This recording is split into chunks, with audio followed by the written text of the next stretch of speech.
What is up, you guys? We are here with something a little bit different today. I think this should be a fun, informative, nutrition, recipe, cooking video. So stick around because you'll get a recipe at the end of it, or just skip right to the recipe. I'll have timestamps in the description, and I should have the recipe with instructions in the description. I am focusing on one recipe in this video, but the goal is that hopefully by the end of this video, you will feel confident turning any regular recipe into something a little bit more goal-aligned or calorie-friendly. I try not to use the word healthy. I'll probably put it in the title, but I try not to use the word healthy just because I don't believe that there are many unhealthy foods so much as unhealthy habits. For example, you can have tiramisu whenever you want, but should you have it every single night?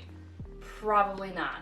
So today we will be teaching you how to turn any recipe into a recipe that may be better suited for your goals. So what do I mean by goal-aligned or goal-oriented recipe? If you're watching this, you're probably a little bit more fitness-minded, or you're looking for something a little bit lower calorie. What will help with that is if we remove a little bit of the carbs, some of the fat, and we increase the protein. So that's kind of what we're going to be focusing on today. I specifically wanted to use tiramisu today because I was on a huge tiramisu kick a couple months back, and I did not really find any recipe that I really liked. And so I thought I could use my knowledge and my experience to make a good one and turn it into a video. So here we go. So step one to turn any recipe into a more goal-oriented or lower calorie recipe is to kind of look at the different elements of whatever it is that you're making and try to kind of figure out what you're willing to compromise on in terms of maybe like texture, mouthfeel, flavor, level of sweetness, level of richness, and the things that you're willing to kind of do whatever you need to do to kind of tone down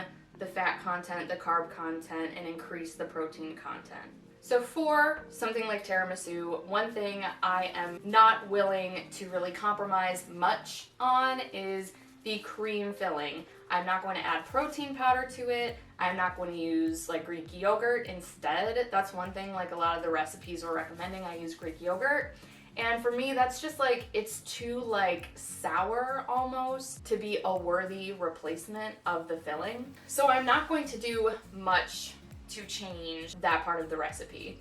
But for the cake or cookie portion of it, I kind of really don't care about the mouthfeel as much or the flavor, as long as it tastes like coffee. That's really all I care about. So we're going to be kind of focusing on adding protein to that today and eliminating some of the carbs from that aspect of the recipe. Step two, look at the recipes of whatever it is you're making and figure out whatever it is you can sub out for something, again, a little bit lower fat, lower carb, and higher protein. I will say I was pretty set on using mascarpone cheese on the tiramisu for this recipe, but then I looked at it and I saw how much fat is in such a little portion of it. I think it was like 14 grams of fat for 14 grams of the cheese. So basically like 1 gram of fat per gram. But look around in your store, you may be able to find a reduced fat option, or I found this like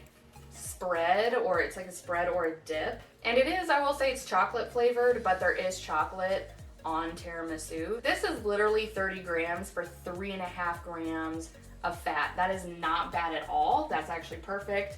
And I will say the mascarpone cheese, it is a very different cheese. You really can't replicate it with even cream cheese. And ricotta, it's kind of grainy. That's what they normally use in cannoli. But also the ricotta does have more protein. It has 6 grams of protein in a serving.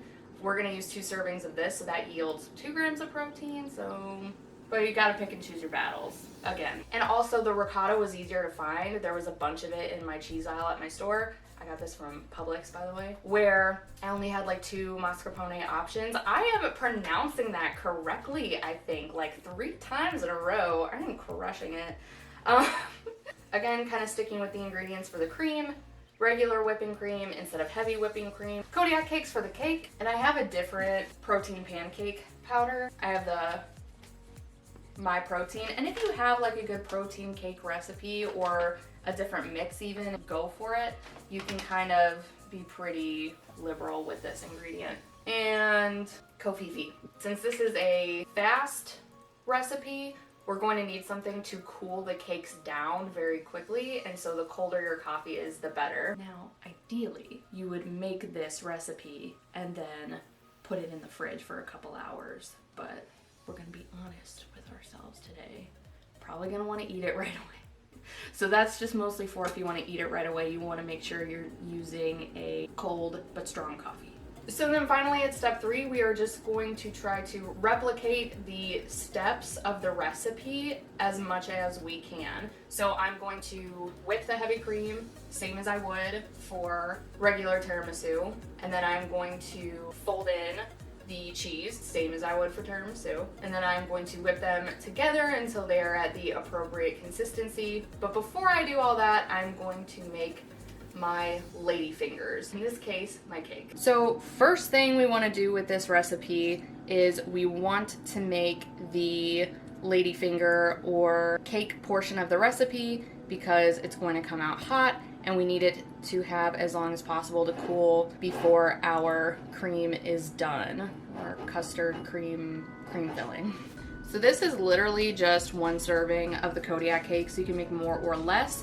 But I found that when microwaving it up in a mug, just 1 serving makes a lot of cake. So I have the serving in here, 53 grams. So next I'm just going to do a little bit of soy milk. Again, you don't want to do a lot because, like I said, I found that this mix makes a lot of cake to the point where it can kind of mess with your cake to cream ratio. I've tried this with coffee as my liquid. I don't know, it just kind of didn't taste right, but you can try that as well. Just make sure that you have enough coffee left over to pour over this. All right, that is mixed, y'all. And for this, I only used 2 ounces of almond milk, soy milk, sorry. So like I said, make sure to make this first. Just 1 minute, that's all you need. Make sure to keep an eye on your cake so that it doesn't overflow from your mug if you decide to go the microwave route. So that's about what we want it to look like, just a little bit moist on the top. Oh, you know what I forgot to do? Make sure that you're not dumb like me and make sure that you put non-stick spray inside the cup before you mix everything up in it. Make sure you do that. So I just happen to have a frother that I can whip my cream with. You can really use anything. You can use a hand mixer, you can use a hand blender, you can use a regular like counter mixer, whatever they're called. I just so happen to have one of these and it gets everything pretty whipped. Ideally you would want the cream to be a little thicker than this, but with how thick the mascarpone is, I don't worry about this. But ideally you want soft peaks, and this was 2 servings of regular whipping cream or 30 grams, and then we're just folding in our cheese. So today I am going to opt for the ricotta, just so you guys can kind of see what it looks like, but again, I personally think it tastes a little bit better with the mascarpone. I will say the mascarpone can be a little bit of a challenge because it is so thick, it gets like caught up in my whisk. You also don't need like big instrument, like a standing mixer with a bowl, just because it is such a small amount of ingredients. So this we're just going to use 60 grams, so kind of double the amount of heavy cream. So, and again, the ricotta will get you 6 grams of protein if it ever decides, ooh, good enough. If it ever decides to focus. And then we just whisk those two together until it's nice and thick. So you might be here for a while. Again, if you have like a hand mixer, anything like that, and I'll try to have all these instructions in the description. So you just whisk that till that's about thick enough. And then for the cake, since I'm taking it out, I'll kind of scrape along the edges to kind of get it loosened up. But Before I put this out on the plate, I am going to drizzle a little bit of coffee over it because when I think of tiramisu, I think of the cake being like soaked in coffee.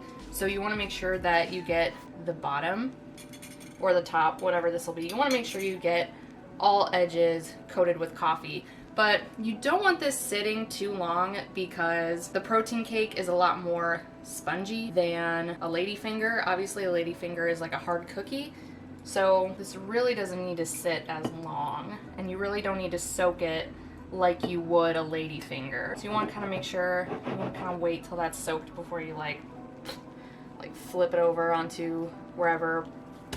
Yeah. So again, if you're dumb like me and you forget to spray the inside, you'll have a lot of excess. Then again, with our cold coffee, we are just pouring the coffee over, again making sure that it saturates most of the cake. Make sure I got all of the sides. So with the cup I'm planning on putting this in, this is actually going to be the bottom right here. So now we can start layering. Now we are going to get into layering. My camera died and I had to go get a new battery, and then I forgot to press record. So look at this. She's so interested. You can't come up here. No, you can't. So I already have my 2 layers. I was just kind of saying you can layer this however you want, depending on the way you plate it. Maybe not in a cup, but just like on a plate. You can just do all cake and then all cream, and you can make the layers however thick you want. It's totally up to you. It's your adventure. And then I was just explaining why I microwaved it in this cup, because this cup is a similar size, and so I didn't have to like cut around the edges or anything to like make it fit. So I like small layer, and then 2 big layers. So boom, just plop that on top, press down. This is not the prettiest one of these I've made, but that's okay. So, and I was saying that I kind of like to let the mixture sit for a little bit once I've mixed it as best I can. And there you have it, ladies and gentlemen. Again, there's a lot of different ways that you can kind of spin this, and I will kind of leave all the optional ways you can make this different. Okay, 1, this is solid, and 2, I will also be including the macros, recipe, instruction, everything. If you don't feel like adding up everything yourself, go ahead and just look there. But that's basically how you would do it. I hope you enjoyed this video. Comment below if you have any questions, or DM me on Instagram. Hope you enjoyed. Hit like if you did. If you like content like this, comment if you want more content like this, recipes, whatever. And I will catch you all in the next one.